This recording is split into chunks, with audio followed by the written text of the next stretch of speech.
Hello, मेरा नाम है चंद्रहास। स्टडी स्मार्ट में आपका स्वागत है।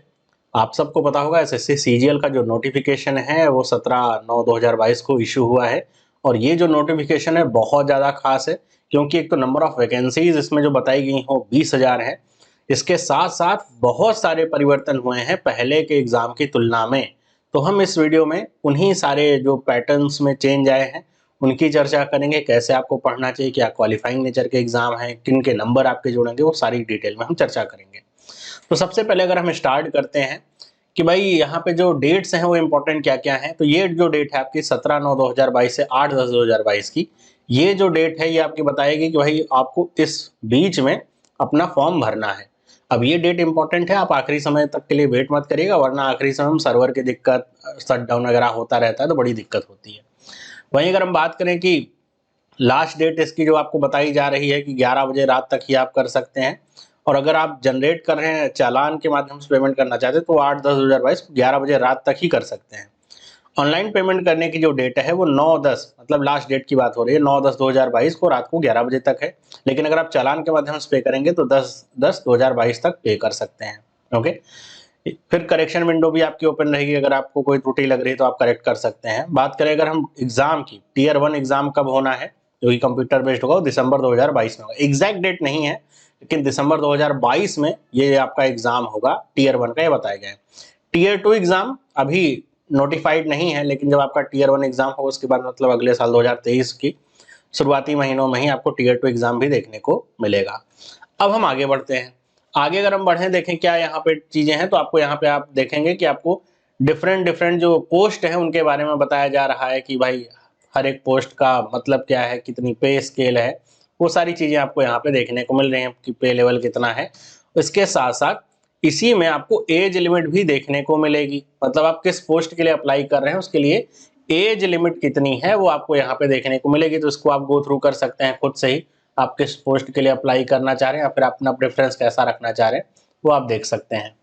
फिर अगर मैं आगे बढ़ूं इसमें और क्या इंपॉर्टेंट चीजें हैं, तो देखिए यहीं पे आपको बताया जा रहा है कि टेंटेटिव वैकेंसीज जो कितनी है, अप्रॉक्स 20,000 वैकेंसीज करेंगे। For vacancies will be determined in due course, कि जब तक आपका सिलेक्शन होगा तब तक पता चल पाए एग्जैक्ट डेटा वो क्या है वैकेंसीज का, है ना। फिर आगे बढ़े हम, और क्या क्या इंपॉर्टेंट चीजें हैं। देखिए एलिजिबिलिटी की बात करें तो भाई नेशनैलिटी वाला बात है कि इंडियन होना चाहिए, नेपाल भूटान के हैं, या फिर आप रेफ्यूजी हैं तिब्बतन, तो आप अप्लाई कर सकते हैं। एज लिमिट की जैसा मैंने आपको बताया, तो आपको एज जो काउंट करनी है वो 1/1/2022 से एज अपनी काउंट करनी है।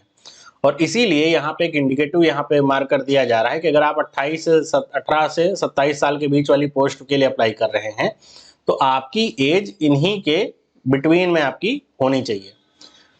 इसी तरह एज लिमिट आपके लिए सबके लिए है, साथ ही साथ एज रिलैक्सेशन जैसा पहले होता था वैसे ही का वैसा ही है, इसमें कोई बदलाव नहीं है। अगर हम आगे बढ़ें और देखें क्या इंपॉर्टेंट यहाँ पे बात कही जा रही है, तो आगे बढ़ते हैं। बाकी तो सेम एज इट इज जैसा होता है वही सारी चीज़ें आपको लिखी गई हैं। ओबीसी सर्टिफिकेट के बारे में यहाँ पे बताया जा रहा है।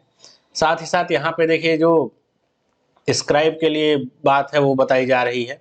अब बात करें अगर हम एसेंशियल क्वालिफिकेशन की, एजुकेशनल क्वालिफिकेशन की बात करें कि वो कितनी होनी चाहिए, तो वो जो एसेंशियल एजुकेशनल क्वालिफिकेशन है वो 8/10/2022 से आपको काउंट होगी। मतलब जैसे मान लीजिए आप फाइनल ईयर में हैं या फाइनल सेमेस्टर में है तो आपका रिजल्ट इस डेट तक आ जाना चाहिए, ये बात है।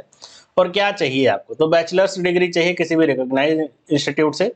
और डिजायरेबल क्वालिफिकेशन की बात करी जा रही है, असिस्टेंट ऑडिट ऑफिसर और एओ जो आपका पोस्ट है उसके लिए बात हो रही है कि भाई सीए वगैरह रहेंगे, तो ये डिजायरेबल क्वालिफिकेशन है, मतलब कि आप अगर इस क्वालिफिकेशन के साथ जाएंगे तो आपको ज़्यादा प्रेफरेंस ऐसा दी जाएगी। वहीं अगर जेएसओ की बात करा जाए तो यहाँ पे देखिए बताया जा, जेएसओ मतलब वहाँ पे ये पोस्ट थोड़ा ज़्यादा प्रिय हो जाती हैं कुछ बच्चों के लिए एज वगैरह की वजह से भी, कि बैचलर्स डिग्री होनी चाहिए, साथ ही साथ ये किसी रिकॉग्नाइज्ड यूनिवर्सिटी से, या फिर आपके मैथमेटिक्स में अगर 60% मार्क्स हैं 12th स्टैंडर्ड पे तब भी आपको यहाँ पे इसके लिए अप्लाई कर सकते हैं। या फिर किस बैचलर्स डिग्री है, अगर मान लीजिए 60% नहीं है 12th में, तो अगर आपके पास बैचलर्स डिग्री है और उसमें आप पास हैं और वहाँ पे आपका डिग्री में कोई एक ऐसा सब्जेक्ट है जो स्टैटिस्टिक्स है, तब भी आप अप्लाई कर सकते हैं। सभी और पोस्ट के लिए देखिए तो बताया जा रहा है कि आपको केवल बैचलर्स डिग्री ही चाहिए, कोई परसेंटेज का झमेला नहीं है, केवल बैचलर्स डिग्री चाहिए आपको।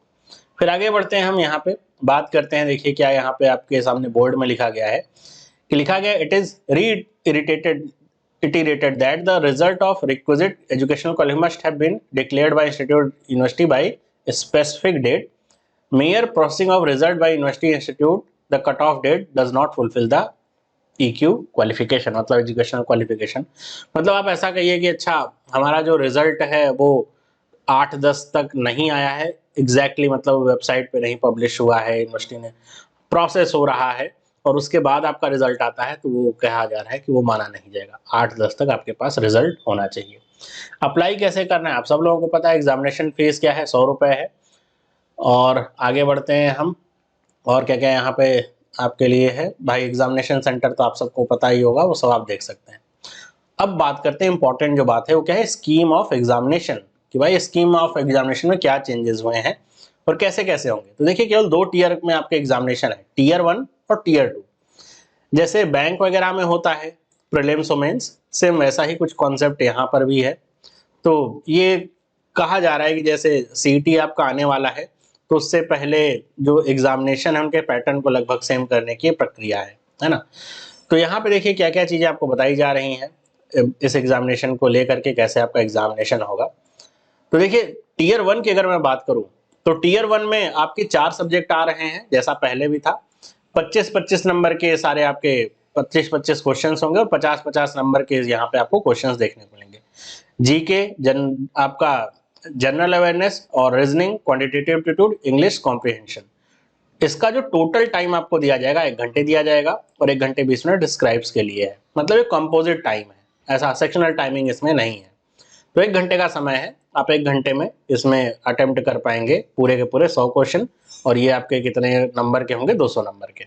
ठीक है, tier 1 will consist of objective type question, multiple choice question. The question will be set both in English and Hindi except for English comprehension. Simple सी बात है। There will be negative marking of 0.5 for each wrong answer, है ना। इसका मतलब क्या है कि आपको पता है कि यहाँ पे जो एक क्वेश्चन है वो कितने नंबर का है, 2 नंबर का है।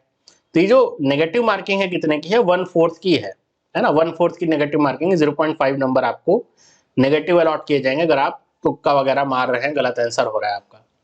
वहीं अगर बात करूं टीयर 2 एग्जामिनेशन की, तो टीयर 2 एग्जामिनेशन को आप समझने का प्रयास करें कैसे बांटा गया है। तो देखिए टीयर 2 एग्जामिनेशन को ऐसा पार्ट में बांटा गया है कि इसमें एक होगा पेपर 1। अब पेपर 1 में भी 2 सेशंस हैं, सेशन 1 और सेशन 2, ऐसे 2 सेशंस आपके होने वाले हैं। और ये जो पेपर 1 होगा ये आपका टोटल मिला करके 2.5 घंटे का आपका होने वाला है ना। 2 घंटे और 15 मिनट का, तो देखिए यहाँ पे लिखा गया है सेशन 1 है और 15 मिनट का क्या है, सेशन 2। अब इस सेशन में भी आपके सेक्शंस अलग अलग डिवाइडेड हैं।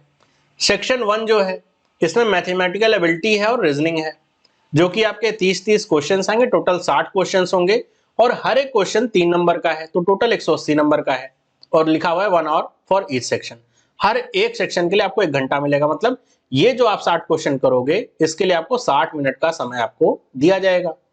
वहीं अगर बात करें सेक्शन 2 की, तो इसमें आपके मॉड्यूल 1 और मॉड्यूल 2 है, इंग्लिश लैंग्वेज कॉम्प्रिहेंशन और जनरल अवेयरनेस।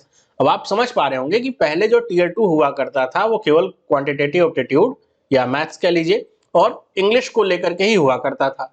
लेकिन अब जो सेक्शन आप मतलब अब जो ये नया अपडेट आया हुआ है टीयर 2 में, अब एकदम इसमें जो चेंजेस आए हुए हैं कि अब रीजनिंग और जीए को भी शामिल कर लिया गया है, और सिर्फ जीए ही नहीं कंप्यूटर को भी शामिल किया गया है। तो ये चीजें आप पहले होता था कि रीजनिंग आप पढ़ रहे हैं, सोचते थे कि अच्छा प्रीलिम्स तक ही आना है, मेंस में तो आना नहीं, ज्यादा फोकस आपका क्वांट और रीजनिंग और इंग्लिश पे रहता था। अभी रीजनिंग भी आपके लिए उतना इंपॉर्टेंट फैक्टर प्ले करेगा, जनरल अवेयरनेस भी इंपॉर्टेंट फैक्टर प्ले करेगा। क्यों, आगे बात करते हैं। तो इसके टोटल जो क्वेश्चंस होंगे, इंग्लिश के होंगे 45 क्वेश्चन और जनरल अवेयरनेस के होंगे 25 क्वेश्चन, टोटल 70 क्वेश्चन, और हर एक क्वेश्चन 3 नंबर का है।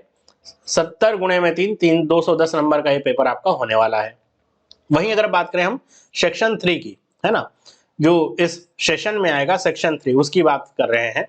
तो ये आपका क्या होगा, कंप्यूटर नॉलेज का मॉड्यूल होगा। आपको यहाँ पे 20 क्वेश्चंस दिए जाएंगे और ये 20 क्वेश्चन 3 नंबर के होंगे, टोटल 60 नंबर का यहाँ पे पेपर होगा, और ये 15 मिनट का होगा फॉर ईच मॉड्यूल। हर एक मॉड्यूल के लिए आपको कितने का समय मिलेगा, 15 मिनट का यहाँ पे समय मिलेगा। ये जो सेशन 2 होगा इसका 15 मिनट का, इसमें आपका जो मॉड्यूल 2 है, ये तो मॉड्यूल 1 है सेशन 3 का, मॉड्यूल 2 जो है वो क्या है, डेटा एंट्री स्पीड टेस्ट है। मतलब आपको कंप्यूटर कितना आप मतलब चला पा रहे हैं, नहीं चला पा रहे हैं, स्पीड आपकी कितनी है, वो वाला टेस्ट आपका है। तो यहाँ पे आपको एक डेटा एंट्री का टास्क दिया जाएगा आपको, जिसके लिए 15 मिनट का समय दिया जाएगा। तो ये आपका पेपर 1 है। पेपर 1 में आपके 3 सेक्शंस ऐसे डिवाइड किए गए हैं। जनरल जो चीज यहाँ पे आपको समझने वाली है वो ये है कि जो आपका सेशन 1 है, वो आपका जो नंबर मिलेगा वही आपका काउंट होगा आपकी मेरिट लिस्ट बनाने में। जबकि जो सेशन 2 आपका होने वाला है या फिर जो टियर 1 होने वाला है, वो केवल क्वालिफाइंग नेचर का है, मतलब आपको केवल उसको पास करना है ना, उसके नंबर जुड़ेंगे। जैसे बैंक में भी होता है कि आप प्रीलिम्स में कितना भी अच्छा पाए रहो नंबर, वो आपके लिए डिसाइडिंग फैक्टर नहीं होता कि आपको नौकरी मिलेगी कि नहीं। यहाँ भी वही सीन है कि जो टियर 1 है केवल क्वालिफाई किया जाएगा, या फिर कह लीजिए तरीके से स्क्रीनिंग है, जो पढ़े लिखे अच्छे बच्चे उनको निकाल लिया जाएगा। फिर जो टियर 2 होगा, उसका जो पेपर 1 आपका है, सेशन 1 आपका जो उसमें आएगा, उसके नंबर आपके जुड़ने वाले हैं। इसमें भी ये जो डेटा एंट्री वाला है, ये भी क्वालिफाइंग नेचर का एक कट ऑफ उसमें सेट किया जाएगा, आप वो क्वालिफाई कर पाए बस, उसके नंबर आपके नहीं जुड़ने वाले। वहीं अगर हम आगे बात करें, जो लोग स्टैटिस्टिक्स वाली वगैरह वाली जो पोस्ट चूज करते हैं, तो उनके लिए भाई स्टैटिस्टिक्स का अलग से पेपर होगा, जो आपके 100 क्वेश्चन होंगे, और पेपर 3 में जनरल स्टडीज आपका भी ये शामिल रहेगा। तो ये कुछ पोस्ट के लिए है जो पेपर 2 और 3 भी जिनको देना पड़ेगा। अब हम आगे बात करें, देखिए क्या कह रहा है कि tier 2 will include in conducting of paper 1, 2 and 3 separate shift and days. जो पेपर 1, 2 एंड 3 होगा वो सेपरेट शिफ्ट, ऐसा नहीं होगा एक ही शिफ्ट में आपका पेपर 1, 2 एंड 3 दोनों हो जाएगा। पेपर 1 एक शिफ्ट में हो सकता है, पेपर 2 आपका दूसरे शिफ्ट में या दूसरे दिन पे ऐसा हो सकता है, ऐसा है। अब देखिए कह रहा है कि पेपर 1 क्या है, कंपलसरी है सभी पोस्ट के लिए, जबकि पेपर 2 जो है वो केवल जेएसओ के लिए है ना, या जो मिनिस्ट्री ऑफ स्टैटिस्टिक्स में जाएंगे उसके लिए है। और टियर 1 तो सबके लिए है ही। इसी तरह पेपर 3 किसके लिए है, जो एएओ के लिए प्रेफरेंस दे रहे हैं उनके लिए ये पेपर 3 भी आपको देना पड़ेगा। तो देखिए यहाँ पे बताया जा रहा है paper 1 include following 3 sections having 2 modules each. Paper वो जो अभी आपको मैंने बताया वही सारी चीज यहाँ पे आपको देखने को मिल रही है। फिर आगे बात करें, जो इसमें एक इंपॉर्टेंट फैक्टर हो, क्या बताया जा रहा है कि it will be mandatory for all candidates to qualify in all the sections of paper 1। जो पेपर 1 है ना आपका, यहाँ पे पेपर 1 कह रहे हैं कि इसके सारे सेक्शंस को क्वालिफाई आपको करना है, पे 1, 2 एंड 3। अगर मतलब ऐसा समझिए जो ऐसे होता है सेक्शनल कट ऑफ, कि आप ये सोचे कि हम रीजनिंग नहीं पढ़ेंगे या जीए नहीं पढ़ेंगे या फिर हम कंप्यूटर नहीं पढ़ेंगे, तो अगर आप किसी कंप्यूटर में ही फेल हो गए तो फिर आगे आप नहीं बढ़ पाएंगे। तो आपको हर एक सेक्शन में मिनिमम क्वालिफाइंग मार्क्स लाने पड़ेंगे उसको क्वालिफाई करने के लिए, और फिर उसके बाद उस पर मेरिट लिस्ट बनेगी। मान लीजिए आपके बहुत भी अच्छे नंबर है लेकिन आप किसी एक सेक्शन में ही फेल हो जाते हैं तो आप बाहर हो जाएंगे। देखिए कह रहा है कि जो टियर 2 है, paper 1, 2 and 3 will consist objective, सब में ऑब्जेक्टिव ही होंगे और वही सारी चीजें आपको बताई गई है। एक इंपॉर्टेंट बात यहाँ पे क्या है नेगेटिव मार्किंग की, कि इसमें जो नेगेटिव मार्किंग है 1 मार्क की है। यहाँ पे आप समझ पा रहे हैं कि एक क्वेश्चन आपका 3 नंबर का है, तो जो नेगेटिव मार्किंग है वो आपकी 1/3 है ना। तो जैसे टियर 1 में 1/4 था, इसमें 1/3 है। ओके, तो देखिए यहाँ पे बताया जा रहा है कि जो मॉड्यूल 1 है सेक्शन 3 का, ये सब आप पढ़ सकते हैं। और डेटा एंट्री स्पीड टेस्ट जिसको बोला जा रहा है, इसके बारे में बात बताई जा रही है कि 15 मिनट का आपका होगा और आपको लगभग 2000 शब्दों का ऐसा पैसेज मिलेगा। वो सारी चीज़ें आपको आपके लिए हैं। फिर आगे बात करते हैं हम यहाँ पे क्या इंपॉर्टेंट बातें, ये सारी चीज़ें तो आप जानते ही रहते हैं। एक यहाँ पे बात क्या हो रही है इंडिकेटिव सिलेबस की, है ना। टियर 1 का जो इंडिकेटिव सिलेबस है वो क्या क्या है देख सकते हैं आप। जनरल अवेयरनेस के लिए क्या है, ये रीजनिंग के लिए क्या है, फिर जनरल अवेयरनेस के लिए क्या है, क्वांटिटेटिव एप्टीट्यूड और इंग्लिश कॉम्प्रिहेंशन, इनके लिए क्या क्या चीज़ें आपकी हैं। फिर वहीं पे अगर बात करें टियर 2 की, तो इसमें देख सकते हैं कि क्या सिलेबस है। अब यहाँ पे जो सिलेबस है, जैसे मैथमेटिकल एबिलिटी है तो थोड़ा सा इसको डिटेल में ऐसा बताया गया है, फिर भी बहुत ज़्यादा डिटेल नहीं है। तो इसको आप देख सकते हैं, लगभग वही सारी चीज़ें हैं कुछ चीज़ों को छोड़ करके। जैसे एक इसमें भी देखिए स्टैटिस्टिक्स वाला जो पोर्शन है, इसमें डीआई वाला पोर्शन तो आपका है ही है, पाई चार्ट, बार डायग्राम और ये सब तो है ही है। इसमें कैलकुलेशन ऑफ सिंपल पॉसिबिलिटीज वगैरह जो चीजें हैं इसको थोड़ा सा ऐड किया गया है ना। अब ये देख करके एसएससी के सिलेबस को थोड़ा सा ये अंदाजा कर पाना मुश्किल होता है, क्योंकि कई बार चीजें बहुत सिंप्लीफाइड वे में लिख दी जाती हैं लेकिन सवाल उससे अच्छे खासे पूछ लिए जाते हैं। जैसे अगर आप देख रहे हो तो कह रहे ट्रिग्नोमेट्री में sine square theta plus cos square theta वाली ही आइडेंटिटी का प्रयोग होगा। तो इसका मतलब जो सिंपल आपकी आइडेंटिटीज हैं बस वही प्रयोग होंगी।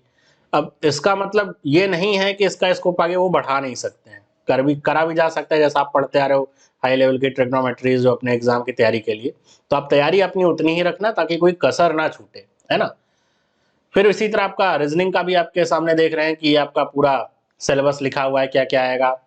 वर्बल नॉर्मल नॉन वर्बल दोनों चीज़ें आपकी पूछी जानी है।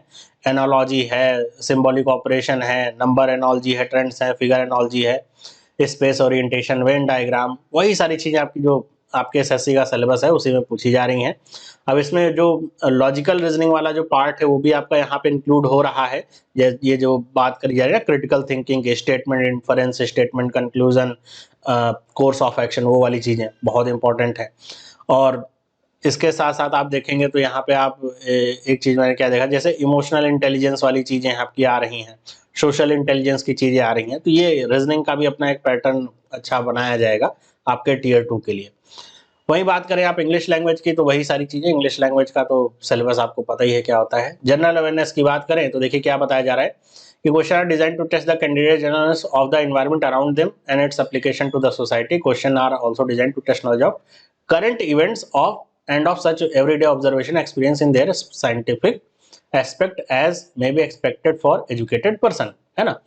मतलब इसमें जो करंट मतलब जो जनरल अवेयरनेस का पेपर होने वाला है उसमें आपका जो पहले एसएससी वाला सिलेबस था ना टियर 1 में जैसे होता था, हिस्ट्री, ज्योग्राफी, इकोनॉमिक्स और पॉलिटी वो सब पूछा जाता था, और इसमें आपका करंट अफेयर वाला सेक्शन भी ऐड होके आएगा, है ना। तो करंट अफेयर्स भी आपको पढ़ के जाना होगा। फिर बात करें कंप्यूटर की, तो कंप्यूटर वाला तो आपको पता ही है, वही रहता है। आप अगर स्टैटिस्टिक्स देख रहे हैं तो वो सब आप खुद से यहाँ पे देख सकते हैं। आगे हम चलते हैं, देखते हैं एडमिशन टू एग्जामिनेशन ये सब क्या क्या लिखा हुआ है यहाँ पे, और कुछ खास नहीं, कैसे आपको एडमिशन लेना है वो सारी चीज़ें, डॉक्यूमेंट वेरिफिकेशन की बात है। फिर आगे बात करें हम इसमें और क्या चीज़ें आपके लिए दी गई हैं। हाँ, एक चीज़ ये देखिए लिखा हुआ है मोड ऑफ सिलेक्शन।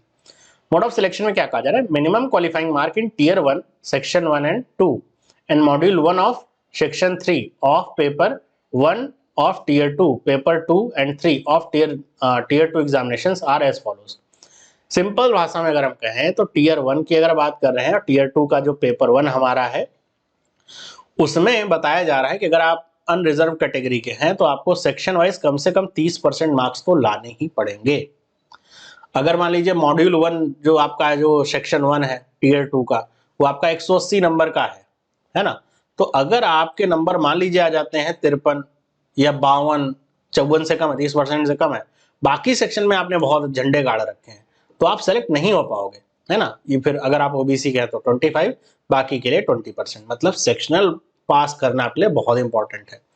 इसी तरह देखिए कह रहा है maximum percentage of error allowed in module 2 of section 3 जो आपका टेस्ट है, डेटा एंट्री स्पीड टेस्ट, तो उसके लिए क्या बताया जा रहा है कि अगर आप अनरिजर्व कैटेगरी के हैं तो 20% आपकी एरर जो है वो अलाउड है ना। अगर आप टाइप कर रहे हैं और आपकी जो एरर है, जितना पैसेज आपने लिखा है उसमें जो एरर का पोर्शन है वो 20% से ज़्यादा है, तब फिर आप डिस्क्वालीफाई हो जाएंगे, है ना। फिर आगे बढ़ते हैं, आगे देखिए क्या क्या आपके सामने लिखा हुआ है। यहाँ पे वही बताया जा रहा है कि mark based on tier 1 that is computer based will be shortlisted category wise to appear in tier 2 examination। separate cutoff will be fixed for paper 2 of tier 2, मतलब जो पेपर 2 और 3 है जेएसओ और एओ के लिए, उसके लिए अलग कट ऑफ यहाँ पे जारी किया जाएगा। ठीक है, tier 2 examination will be conducted for all the candidates qualifying in tier 2। In tier 2 all candidates will be required to appear in all 3 sections of paper 1। however only those candidates shortlisted for post of JSO and AO, उन्हीं को केवल paper 2 और 3 देना है, अगर आप उसके लिए शॉर्ट लिस्टेड नहीं तो नहीं देंगे। फिर आगे बात करते हैं 2 और 3 दोनों ही आपके लिए क्या है, मैंडेटरी है। और फिर आगे यहाँ पे देखिए बात वही सब बताया जा रहा है आपके लिए। फिर आगे देखते हैं और क्या क्या चीज़ें हैं। यहाँ पे प्रेफरेंस बताया जा रहा है, एक बात यहाँ प्रेफरेंस वाली ध्यान रखेगा कि प्रेफरेंस आपकी बाद में चेंज नहीं हो सकती, और साथ ही साथ अगर आपने प्रेफरेंस अपनी दी ही नहीं है ना, जो भी समय आपको दिया गया है, तो ऐसा नहीं कि आपने प्रेफरेंस अगर कुछ नहीं डाली अपने पोस्ट के लिए तो अपने मन से कुछ भी दे देंगे। तो यहाँ पे बताया जा रहा है such candidate shall not be provided with other opportunities to exercise preference for post and will be solely responsible for the same. तो यहाँ पे ये बताया जा रहा है कि will not be considered for any post in the final result. आपने अगर कोई प्रेफरेंस नहीं डाली तो आपको किसी रिजल्ट के लिए वो कंसिडर भी नहीं करेंगे और बाद में चेंज नहीं होगा आपका। आगे बढ़ते हैं, देखिए अब एक इंपॉर्टेंट यहाँ पे लाइन क्या है, 16.11 क्या बताती है कि जो मेरिट लिस्ट होगी, मतलब जिससे सिलेक्शन होगा, वो किसके ऊपर आधारित होगी, केवल और केवल टियर 2 एग्जामिनेशन के ऊपर। टियर 2 जो आपका एग्जामिनेशन है उसमें आप जितने नंबर पाएंगे उसी से आपका जो कैंडिडेचर है सिलेक्ट होने का वो डिसाइड किया जाएगा। टीयर 1 में आप केवल क्वालिफाई कर लीजिए, टीयर 2 के ही नंबर आपके लिए इंपॉर्टेंट है ना। आगे देखिए कुछ और है इस नोटिफिकेशन में खास, तो मेरे ख्याल से सारी चीज़ें हो गई हैं। बाकी अगर आप कोई यहाँ पे शरारत करते हुए पकड़े जाते हैं तो आपको कितने साल के लिए डिबार किया जाएगा, वो सारी चीज़ें हैं। मेरे ख्याल से सारी चीज़ें आपके लिए जो बेसिक हैं वो हो गई, बाकी तो नीचे आपके एनेक्चर वगैरह ही हैं। तो जो नोटिफिकेशन है आपका बहुत खास है, नोटिफिकेशन में बहुत चेंजेस किए गए हैं और ये जो चेंजेस हैं ये आपके लिए एक तरीके से समझिए कि आपको जो सीईटी है उसके लिए तैयार किया जा रहा है। क्योंकि पहले होता था कि टीयर 2 में 2 पेपर थे, अभी आप देख रहे हैं कि जो टीयर 2 है उसको 3 सेक्शन में बांटा गया है और हर एक सेक्शन में लगभग 2 पेपर्स आपके हैं। जैसे अगर हम बात करें सेक्शन 1 की तो उसमें मैथ्स है, रीजनिंग है, फिर आपका 2 आता है जिसमें जी और इंग्लिश है, फिर 3 आता है जिसमें कंप्यूटर का पेपर है और फिर आपका टेस्ट है। तो आपको ये क्वालिफाई करना पड़ेगा। तो उम्मीद करता हूँ आपको ये जो नोटिफिकेशन है बहुत पसंद आया होगा। साथ ही साथ आप में जो ये चेंजेस हुए एग्जाम में ये भी आपको समझ में आ गया होगा कि टीयर 1 आपका क्वालिफाइंग नेचर का है, टीयर 2 के ही नंबर आपके जुड़ने हैं। लेकिन टीयर 1 और टीयर 2 दोनों में सेक्शनल आप कट ऑफ आप अगर नहीं ला पाएंगे तो आपका सिलेक्शन नहीं हो पाएगा। तो आपको हर एक सब्जेक्ट को बैलेंस करके चलना होगा ताकि आपका कहीं एक जगह एक आध नंबर से ऐसा चूक ना जाए कि आप जीए नहीं पढ़ के जा रहे हैं, फिर दिक्कत हो जाएगी, है ना। क्योंकि सारे बच्चे जीए करेंगे फिर आपका नंबर पीछे रह जाएगा। तो अगर आपको नोटिफिकेशन अच्छा लगा है तो बताइएगा, शेयर करिएगा इस वीडियो को अपने और भी दोस्तों के साथ। 20,000 आपके सामने वैकेंसीज हैं, काफ़ी अच्छे चांसेस हैं। मैं प्रयास करूंगा कि आप सभी एसएससी वाले बच्चों के लिए जो क्लासेस हैं इसकी मैं स्टार्ट करूं, जिससे आपको काफ़ी लाभ होगा। आप एग्जाम में बैठेंगे तो आपके नंबर भी अच्छे हैं। तो मिलता हूं मैं आपसे अगली वीडियो में, तब तक के लिए सभी को बाय।